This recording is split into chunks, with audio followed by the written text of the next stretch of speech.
sommes là encore aujourd'hui pour écouter la parole du Seigneur. Et nous allons prendre nos Bibles en nous tenant debout. Ma soeur, vous pouvez rester là, il n'y a pas un problème. Nous tenons debout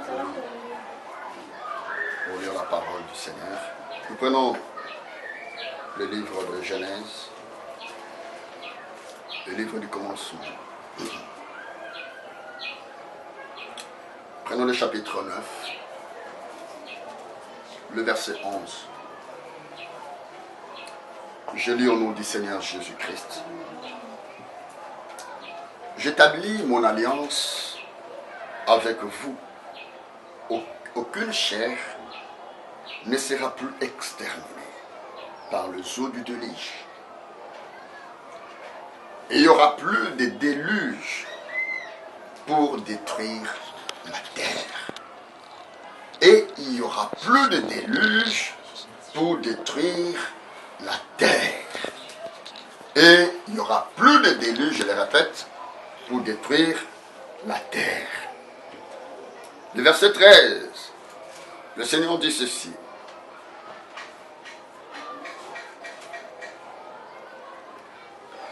J'ai placé mon arc dans la nuée, c'est-à-dire dans les nuages, et il servira de signe d'alliance entre moi et la terre.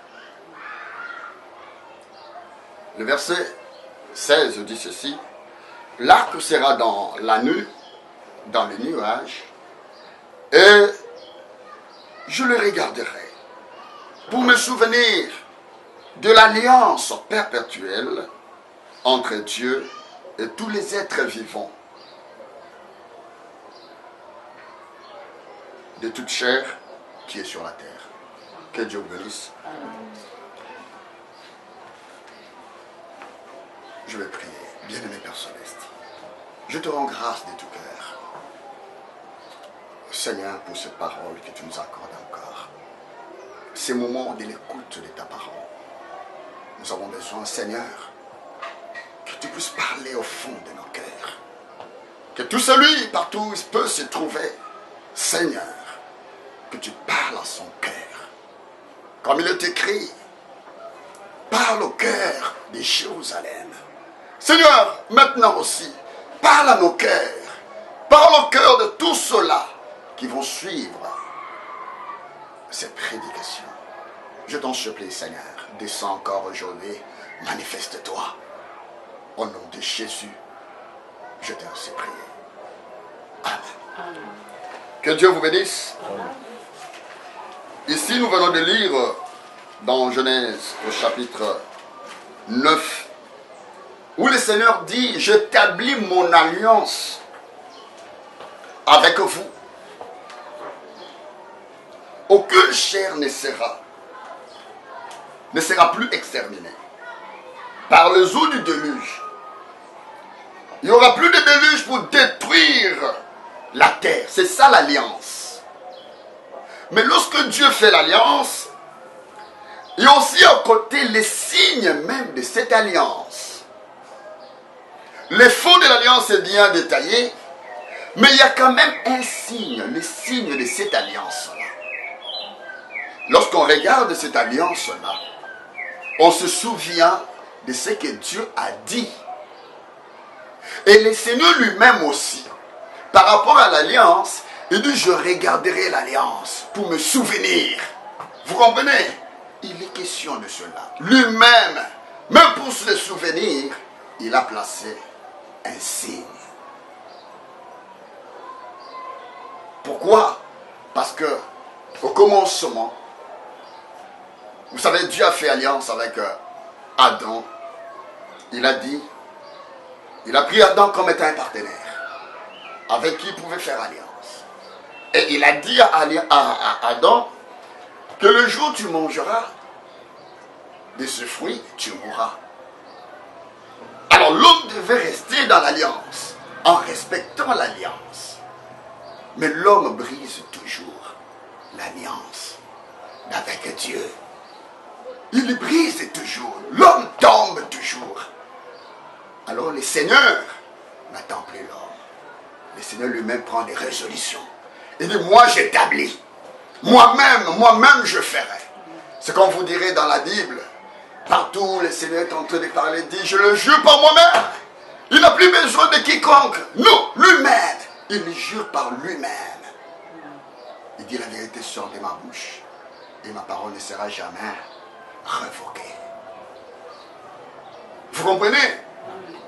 Donc il est question de cela. Ailleurs, la Bible dit, quand Dieu a fait la promesse à Abraham, ne pouvant jurer par un plus grand que lui. Voyez. Mais après, qu'est-ce qu'il y a eu? Il y a eu des serments, des éléments qui peuvent faire que ça puisse nous donner un puissant encouragement que Dieu ne mentira jamais. Amen. Amen. Tout ce que Dieu cherche lorsqu'il parle, lorsqu'il conclut une alliance avec son peuple, il veut que ce peuple-là puisse le croire sur parole. Amen. Qu'il croie que Dieu, qu'il dit une chose, la chose doit arriver telle qu'il l'a dit. Amen. Amen. C'est ce qui est écrit ici, si nous pouvons le lire dans Ésaïe, au chapitre 55. La Bible nous montre quelque chose là-bas. Qu'est-ce que la Bible dit? La Bible dit au verset 10, comme la pluie et la neige descendent des cieux et n'y retournent pas sans avoir arrosé, fécondé la terre et fait germer les plantes, sans avoir donné de la sémence aux semeurs, écoutez, et du pain à celui qui mange. Voilà les versets qui nous concernent davantage. Le verset 11. La Bible dit, ainsi en est-il de ma parole. Ça, c'est le Seigneur lui-même qui parle. Il dit, ainsi en est-il de ma parole qui sort de ma bouche et elle ne retourne point à moi sans effet, sans avoir exécuté ma volonté et accomplir quoi? Ce dessein. Quand Dieu fait alliance avec l'homme ou avec son peuple, il exprime par là sa volonté. Dieu ne veut pas détruire le monde. Parce qu'il a détruit le monde à cause du péché. Tellement les gens s'étaient multipliés, la Bible nous montre qu'il y a eu les mélanges. Dieu n'aime pas les mélanges entre les enfants de Dieu et les enfants du diable. Non, il n'aime pas ça. La Bible dit les filles de Dieu, avec les fils des hommes, se sont accouplés. Dieu n'aime pas ça. C'est-à-dire, les fils des Seth avec les fils des Caïn. Ils ont fait mariage. Dieu n'aime pas ça. Parce que les deux lignées là, Dieu ne peut pas vouloir que cela puisse s'accorder. Non, Dieu n'aime pas ça. Il n'aime pas l'hybridation. Dieu n'aime jamais cela. Toi, enfant de Dieu, ne fais jamais cela. Si tu veux te marier, cherche un fils de Dieu. Une fille de Dieu. Tu seras en accord avec le Seigneur. Et le Seigneur te bénira. Il y a des bénédictions lorsque tu es dans la foi du Seigneur. Lorsque tu es dans la volonté de Dieu. Il y a des bénédictions qui en découlent. Oh, combien devrions-nous être heureux lorsque nous prenons une bonne position pour le Seigneur, pour nos vies. Parce que la vie est faite de décisions. Voilà le Seigneur, lorsqu'il a vu ces mélanges-là, il s'est repenti d'avoir créé l'homme. Regardez, et qu'est-ce qui s'est passé? La Bible dit ceci, il a détruit ce monde par le déluge pendant 40 jours. Vous imaginez? Cette pluie torrentielle a envahi tout le monde entier et a détruit toutes choses. Mais combien étaient sauvés dans tout cela? Combien ont eu grâce? Il n'y avait que 8. Dans le monde entier, 8 seulement étaient sauvés. 8 étaient sauvés. Ils ont été épargnés. Alors le Seigneur, parce qu'il voulait commencer une nouvelle vague, une nouvelle lignée avec Noé, alors il va prendre une décision. Il fait une alliance avec Noé, avec les hommes tout entiers. Il dit, il ne détruira plus jamais. le monde avec de l'eau. Pas avec l'eau. Non, il ne détruira plus jamais. Mais laisse-moi vous dire, quoi qu'il a pris cette décision, mais comprenez que demain, il est prévu dans les plans de Dieu que Dieu puisse détruire ce monde avec le feu. La prochaine étape, Dieu détruira les mondes avec le feu. Amen. Pas avec l'eau, mais avec le feu. Avec l'eau maintenant pour trouver être avoir l'abri, le Seigneur regarde. Il dit regarde, tout ce qui s'est passé avec Adam, tout ce qui s'est passé avec Noé, même aujourd'hui aussi, nous voyons les mêmes choses s'opérer encore aujourd'hui. Dans les églises sont devenues tièdes. Les églises sont mélangées aujourd'hui. Mais regarde, à chaque fois que nous sommes là, nous regardons quoi? Nous voyons quoi avant la pluie? On dit, oh non, c'est tellement nuagé, aujourd'hui il va pleuvoir. Il y aura une grande pluie. Après quelques temps, nous voyons quoi? Il y a un arc. L'arc-en-ciel. L'arc dans le nu. Nous voyons ça. Et qu'est-ce que nous disons après? Ah, il ne va plus pleuvoir. Ah, regardez. Pourquoi? Parce que Dieu tient toujours à sa parole. Il ne peut pas se renier. Dieu tient toujours à sa parole. Amen. Regardez, depuis Noé jusqu'à aujourd'hui, ce que Dieu avait dit demeure encore. Ça, c'est un témoignage éloquent pour les enfants de Dieu de croire encore à la parole du Seigneur. Que tout ce qu'il y a ici comme promesse est bien pour nous. Chaque promesse, chaque livre chaque verset, chaque chapitre nous concerne. Amen. Toutes les bénédictions de Dieu nous concernent. Amen. Le Seigneur avait mis un arc, l'arc-en-ciel. Et l'arc-en-ciel aujourd'hui, quand il regarde, même s'il y a des péchés, le Seigneur ne sait pas détruire. Pourquoi? À cause de l'arc. Il ne sait pas détruire. Mais aujourd'hui, nous avons aussi un arc-en-ciel. L'arc-en-ciel aujourd'hui, quand vous lisez dans Apocalypse, au verset 4, nous voyons là Jean, là à Patmos. Jean, à Patmos, a fait une expérience. La Bible dit, il fut ravi en esprit. Le premier verset, il fut ravi en esprit. Mais maintenant le deuxième verset. Aussitôt je fus ravi en esprit, et voici il y avait un trône dans le ciel, et sur ce trône quelqu'un était assis. Et celui qui était assis avait l'aspect d'une pierre de jaspe et de sardoine. Et le trône était environné d'un arc-en-ciel, semblable à de l'émeraude. Regardez ce que la Bible dit. Là où le Seigneur était, là où il est maintenant, tel que je vous dis là, il y a l'arc-en-ciel qui est là.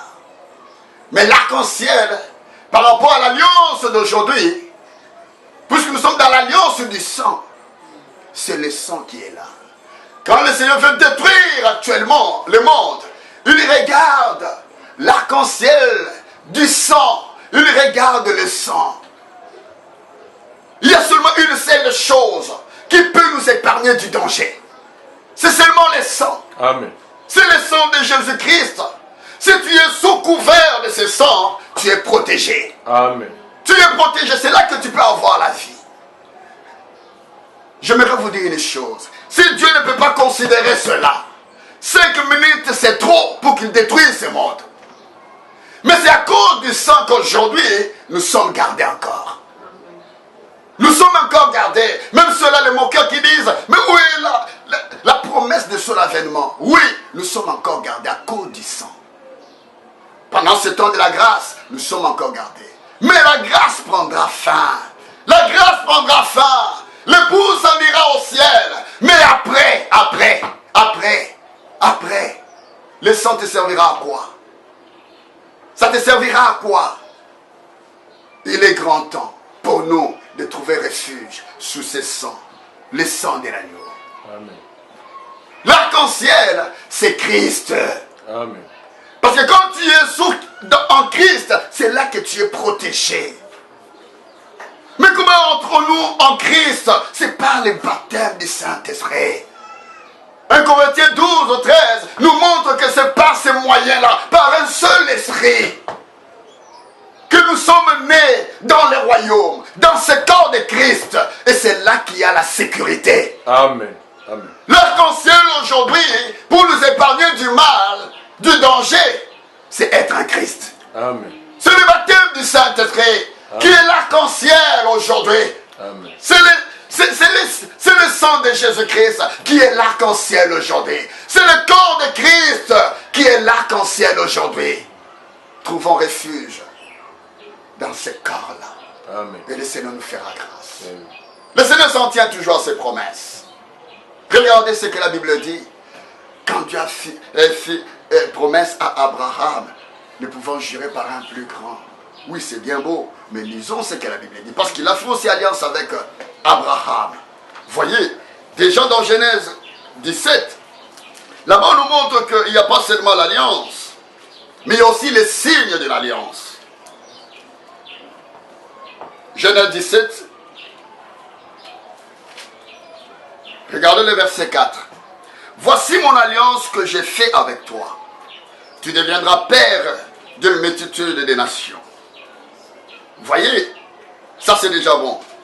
Et le verset 10. C'est ici mon alliance que vous garderez entre moi et vous et ta postérité après toi. Tout mâle parmi vous sera circoncis. Tout mâle parmi vous sera circoncis. C'est ici mon alliance que vous garderez. Parce qu'il a dit bien au verset 4 que non, que tu deviendras un père.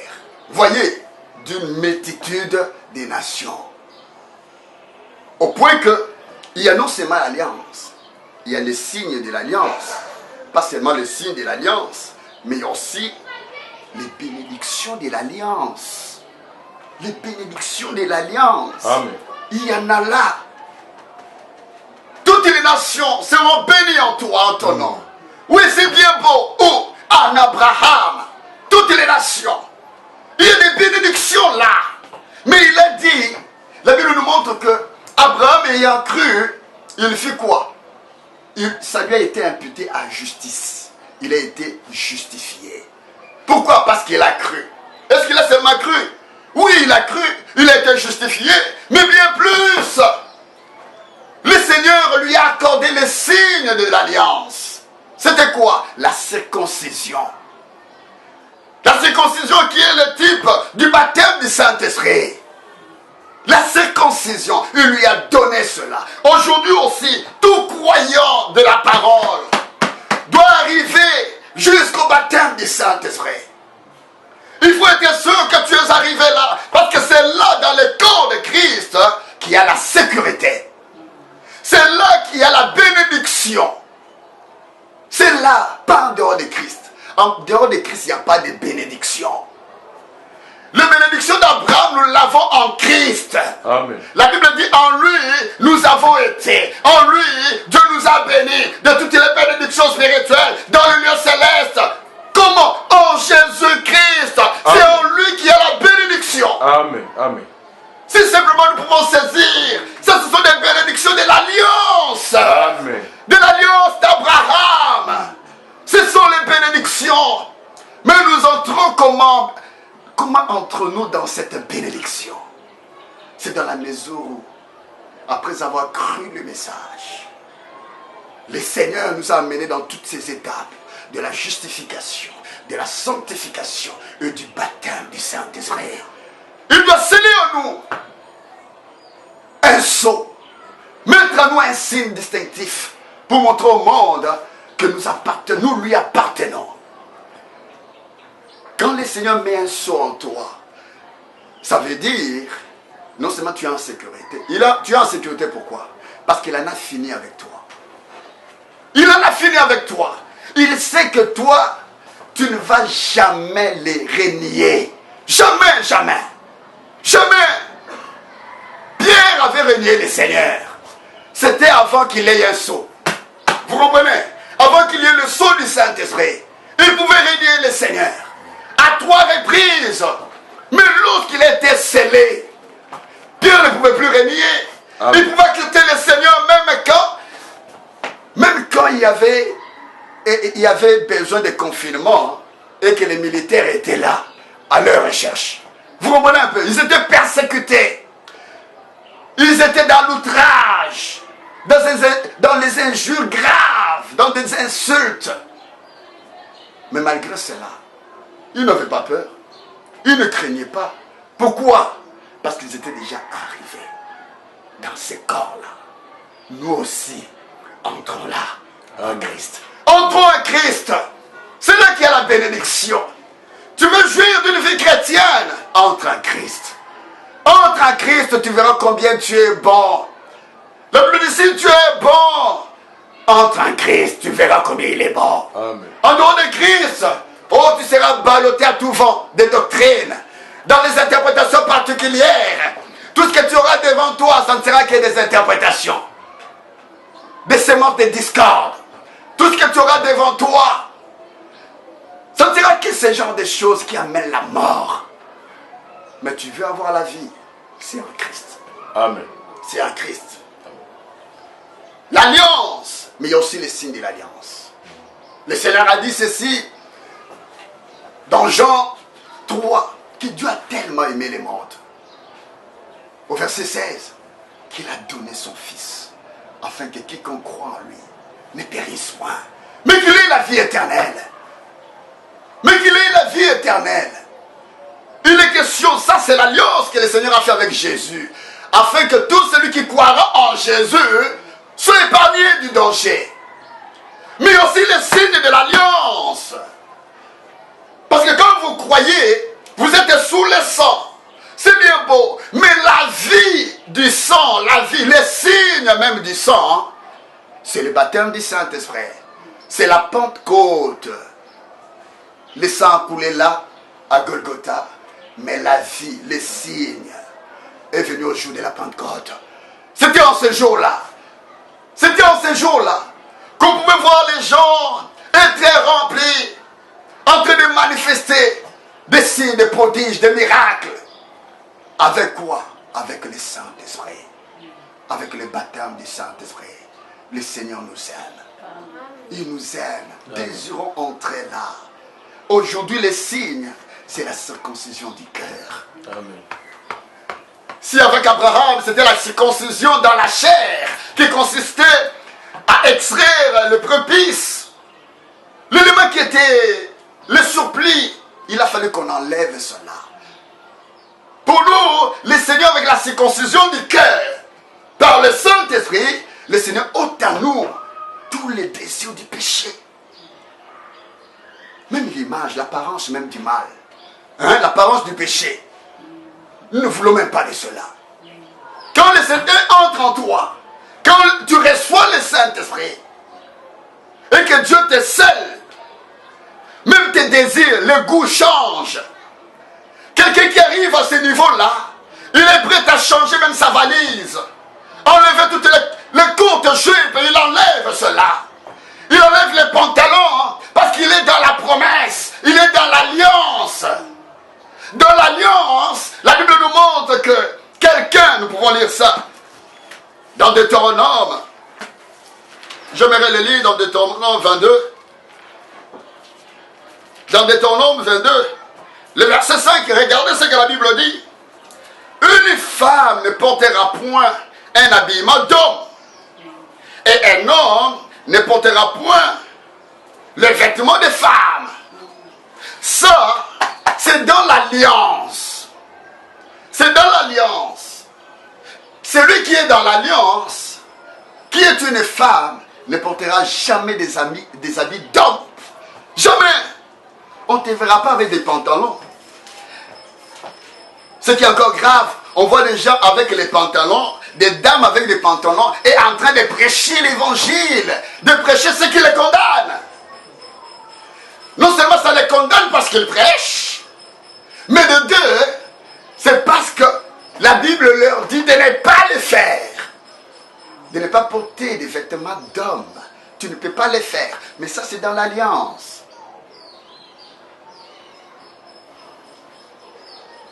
Et quand nous regardons dans dans 1 Corinthiens au verset 14, la Bible nous montre aussi là-bas, parce qu'il y a des choses qui empêchent à ce que la bénédiction soit là.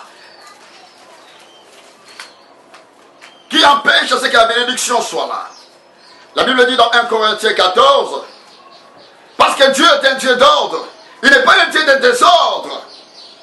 La Bible dit, regardez, au verset 32, les esprits des prophètes sont soumis aux prophètes. Ce qui revient à dire, ici, la Bible a été écrite par le Saint-Esprit. Il s'est révélé aux prophètes, à tout ce monde. Mais maintenant, si toi actuellement tu es prophète ou inspiré, tu dois croire que ce qui est écrit dans la Bible est la vérité. Il n'y a pas une autre vérité en dehors de la Bible. Il n'y en a pas.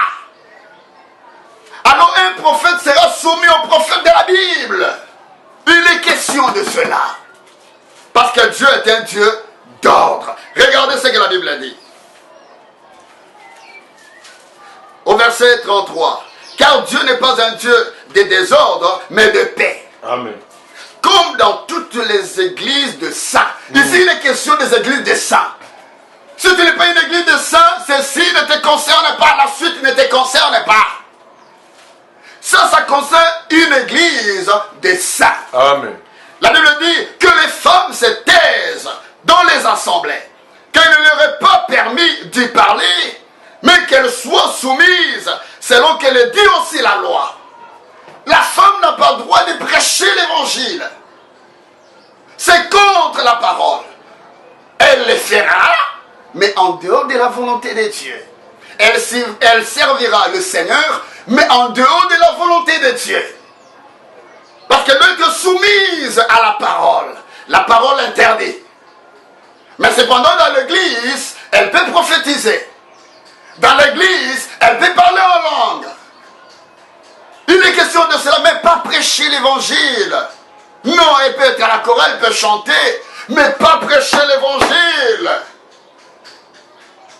Nous, ceux qui sont dans l'alliance d'Abraham sont obéissants. Abraham, notre père, a obéi. Amen. Et cela lui fut imputé en justice.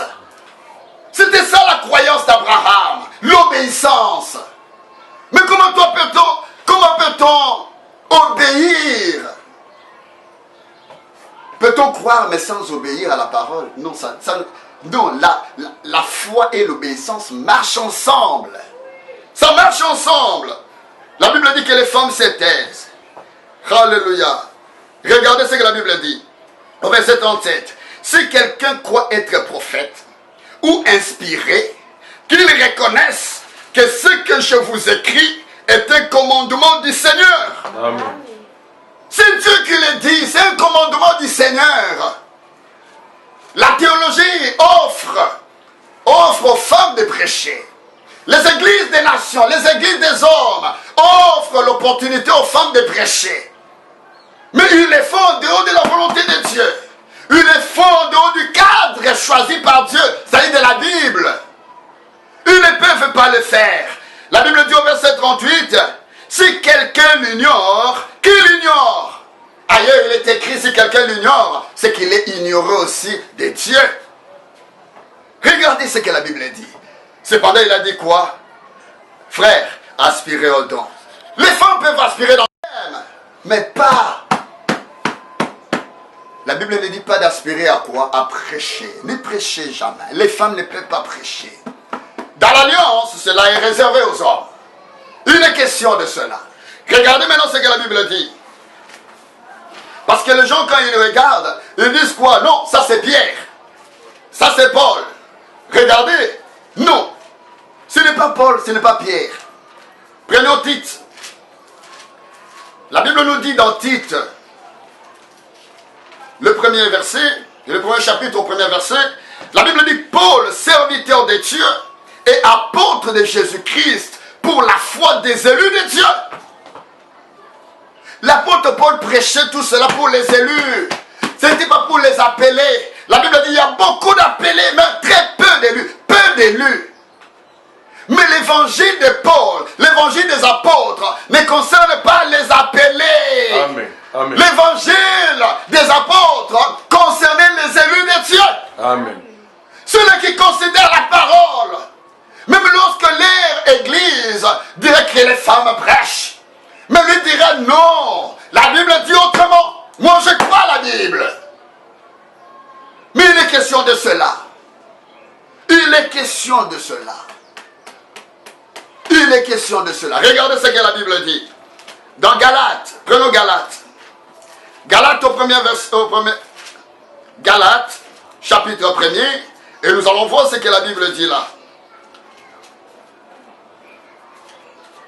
Le verset 8 dit ceci. Mais quand nous-mêmes, là c'est l'apôtre Paul qui dit, quand nous-mêmes, quand un ange du ciel annoncerait un autre évangile, que celui que nous vous avons prêché, qu'il soit anathème. Amen. Même si c'est Gabriel qui vient pour dire que les femmes prêchent, il sera comment? Anathème. C'est-à-dire il sera maudit. Maudit. La postérité d'Abraham est obéissante. Amen. Les enfants d'Abraham sont obéissants. Et l'obéissance, c'est un rapport avec la parole. Nous devons obéir la parole. Obéir au chef religieux qui vous amène à prêcher l'évangile. Vous, femmes, ce n'est pas ça l'obéissance. Ce n'est pas ça l'obéissance. La Bible dit dans Romains 3, verset 4, nous pouvons lire ça. Lisons un peu cela. Le verset 4. Loin de là, que Dieu au contraire soit reconnu pour vrai et que tout homme pour menteur. Il est question de cela. Considérons ce que Dieu dit. Considérons ce que Dieu dit. Aujourd'hui, il y a du trouble dans l'église. Il y a tellement de trouble dans l'église. Les gens ne savent plus quelle est la parole. Par faute d'enseignement, nous ne savons pas qu'est-ce qu'il faut considérer. Nous avons commencé ici. Comment est-ce que Dieu a fait aussi, non seulement alliance avec Adam, il a fait alliance avec Noé, avec l'arc-en-ciel, il a fait alliance avec Abraham, ce qui nous concerne même aujourd'hui parce que c'était dans l'ombre. Voyez, il a fait alliance, mais il y a des bénédictions de l'alliance. Si toi tu es un enfant d'Abraham, tu devras vivre et jouir de ces bénédictions-là. Regardez un peu. Alors qu'Israël, le peuple de Dieu, qui avait l'alliance avec lui, il avait les promesses, il avait toutes ces choses, l'adoption et tout. Mais la Bible nous montre que lorsqu'ils ont désobéi au Seigneur et qu'ils ont vendu leurs frères, voyez, leur frère Joseph, qu'est-ce qu'il y a eu? Ils se sont retrouvés en Égypte comme étant esclaves. Comme étant esclaves. Regardez, ce que j'aimerais insinuer ici, le peuple de Dieu, avec l'alliance de Dieu, ils sont allés en esclavage. Ils ont perdu leur liberté, mais n'ont pas perdu l'alliance. Ils n'avaient jamais perdu l'alliance. Parce que Dieu lui-même avait dit qu'ils iront là-bas, ils passeront 400 ans. Mais après, je vais les délivrer. Regardez lorsqu'ils se sont approchés là. Vous allez voir, alors qu'ils étaient là dans la souffrance comme étant des esclaves. Un Égyptien pouvait tuer un Juif. Personne ne pouvait l'arrêter. Tu peux les tuer comme tu veux. C'est un esclave. Il n'a pas de valeur. C'est ce que nous sommes aussi. C'est ce que nous étions dans le monde. On n'avait pas de valeur. Même si on était ministre, mais un ministre voleur, un ministre qui n'a pas Christ en lui, n'est rien du tout aux yeux de Dieu. N'est rien du tout. Regardez ce qu'on était. Mais ce peuple-là en Égypte, la Bible dit ceci. Peut-être c'est ton cas aussi aujourd'hui. Regardez ce que la Bible dit dans Exode au chapitre 3 pour voir ce que la Bible dit. Ils ont perdu la liberté. Ils ont perdu certaines bénédictions. Mais l'alliance, ils n'ont pas perdu cela. La Bible dit au verset 7, en commençant d'abord par verset 6, et il ajouta, je suis le Dieu de ton père, le Dieu d'Abraham, le Dieu d'Isaac, le Dieu de Jacob. Moïse se cacha le visage, car il craignait de regarder Dieu. Mais regardez le verset 7. L'Éternel dit, j'ai vu la souffrance de mon peuple qui est en Égypte, et j'ai entendu les cris que lui font pousser ses oppresseurs, car je connais ses douleurs. Le Seigneur aussi aujourd'hui, par rapport à la postérité d'Abraham, toi qui es là, parce qu'en Christ, nous sommes aussi de cette postérité-là. Nous jouissons de cela. Regardez pour Israël, le Seigneur ne l'a pas laissé. Toi aussi aujourd'hui, peut-être que tu es dans les péchés. Tu es aussi dans le monde. Tu es là dans tout ce que Dieu n'aime pas. Tu es étranger à la vie de Dieu. Mais si tu es quelqu'un qui est prédestiné, une âme prédestinée, tu vas accepter la parole. Tu vas accepter la parole. Aujourd'hui, le Seigneur a entendu aussi. Tous les cris qu'on te fait pousser par tes oppresseurs de ce monde, le Seigneur te regarde aussi. Mais la Bible dit au verset 8, le Seigneur en entendant cela, les cris, parce qu'il dit quand le juste écrit, le Seigneur entend et il les délivre de ses détresses. Regardez le verset 8, la Bible dit, et je suis descendu pour les délivrer. Aujourd'hui aussi, je ne sais pas ton cas, ta situation. Peut-être que tu es dans la calamité, tu es dans la persécution, tu as des situations difficiles, tu as besoin que Dieu intervienne. Depuis que tu as prié, tu ne vois plus rien. Tu ne vois rien. Mais aujourd'hui, le Seigneur te révèle qu'il connaît tes douleurs. Il connaît tes douleurs comme il connaissait les douleurs d'Israël, le peuple d'Israël. Il connaît aussi ton douleur. De quoi est-ce que tu souffres? Le Seigneur dit, il connaît cela. Ce qui te dérange là, qui t'empêche même de dormir. Pendant que les autres dorment, toi tu es là en train de regarder. Tu connais même le nombre de tous ces quadrillages ici de plafonds. Tu connais, tu peux dire non, notre plafond a autant de... Pourquoi? Parce que pendant que les gens dorment, toi tu ne dors pas. Il y a quelque chose qui t'est préoccupé. Il y a quelque chose qui tient ton cœur. Mais le Seigneur est là. Amen. Il est là pour toi. Il a dit, il connaît tes douleurs. Il est descendu pour te délivrer. Aujourd'hui encore, il est descendu pour te délivrer. Quelle est ta situation? Quel est ton problème? Qu'est-ce qui te préoccupe? Qu'est-ce que tu veux en réalité? Le Seigneur est là pour toi. Amen. Il est là pour toi, pour te délivrer. Il suffirait seulement que tu croyes. Parce qu'à Golgotha, il avait tout accompli. Amen. Si seulement tu crois à ce qui a été accompli à Golgotha, tu auras gain de cause. La paix reviendra. La joie envahira ton cœur. Le bonheur envahira ton cœur. Parce que le Seigneur est là pour toi. Amen. Il connaît tes cris là, tes pleurs. Quand tu pleures à la longueur de la nuit, le Seigneur connaît. Amen. Il est omniscient. Il connaît toutes choses. Rien n'est caché devant le Seigneur. Étant de cette postérité, étant de cette alliance, le Seigneur a le regard sur toi. Il t'a laissé dans les épreuves. Tu te dis, oh, pourquoi seulement moi? Pourquoi seulement moi? Mais l'alliance est encore là. Les douleurs là n'ont pas ôté l'alliance que Dieu a conclue avec toi. Non. Les épreuves n'enlèvent en rien, n'annulent en rien l'alliance que le Seigneur a fait par le sang. N'enlève en rien cela. Les épreuves sont passagères. Comme avec Job, c'était passagère. Job ne pouvait pas croire que cela allait finir à la minute. Non! C'était tellement atroce. Tellement atroce. Au point que la Bible dit, ses amis, lorsqu'ils se sont approchés pour les consoler, ils l'ont seulement regardé. Ils ont fait là une semaine sans lui adresser même un mot. Figurez-vous, ils l'ont trouvé dans quelle situation?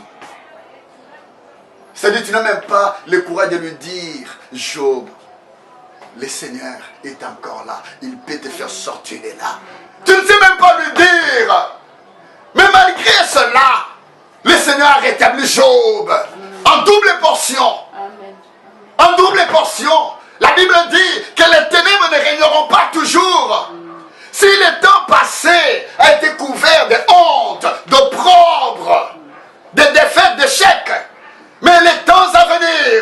conférant des gloires. Amen. Et la gloire du Seigneur, ce sont des signes, des prodiges et des miracles. Tu verras un miracle dans ta vie. Tu verras un miracle. Tu verras Dieu sur ton chemin. Le Seigneur est merveilleux. Le Seigneur est merveilleux. Amen. Nous pourrions avoir toutes ces bénédictions-là. Mais nous devons nous en tenir au signe des alliances. Dans toutes ces choses, que ce soit avec Noé, avec l'arc-en-ciel, cela typifiait toujours le Saint-Esprit. Typifiait toujours Christ, être en Christ. Que ce soit avec Abraham, la circoncision de la chair. Aujourd'hui, la circoncision du cœur, c'est le baptême du Saint-Esprit. Amen. Que ce soit le sang comme dans Exode 12, lorsqu'on avait dit, il faut non seulement tuer, mais appliquer le sang. Le sang était là, mais les signes qu'on devait appliquer, c'est le baptême du Saint-Esprit. Amen. Le Seigneur a besoin de cela encore aujourd'hui. Christ a versé le sang avec l'alliance avec Christ. C'est bien beau, mais au jour de la Pentecôte, nous avons vu le signe de cette alliance-là. C'était le baptême du Saint-Esprit. Amen. Aujourd'hui, c'est ce que nous devons désirer. Parce que les bénédictions sont en Christ, pas en dehors de Christ. C'est en Christ que le Seigneur bénisse. Amen. Nous allons prier le Seigneur.